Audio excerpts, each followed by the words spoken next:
തുഞ്ചോമന മക്കളെ ചോരത്തായി ദാഹിച്ചലയുന്ന ചെന്നായിക്കോട്ടം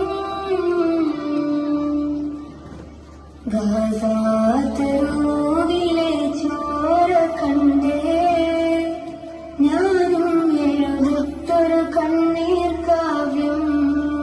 തുഞ്ചോമന മക്കളെ ചോരത്തായി ദാഹിച്ചലയുന്ന ചെന്നായിക്കോട്ടം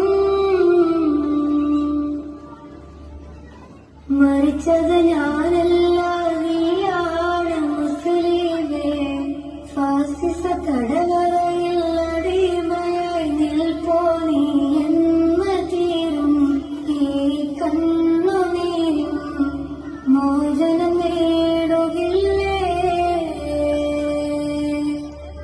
ഫലസ്തീൻ ചിരിയുന്നത് കാണാക്കിനാവല്ല, അറബിപ്പൻ വിളയുന്ന കാലം വരുന്നുണ്ട്. തക്കവ കൊണ്ട് നേടിടുവേ ഫാസിസം കരയുമെന്ന്. ഗാസാതെരുവിലെ ചോര കണ്ടേ ഞാനും എഴുതട്ടൊരു കണ്ണീർ കാവ്യം. തുഞ്ചോമന മക്കളെ ചോരത്തായി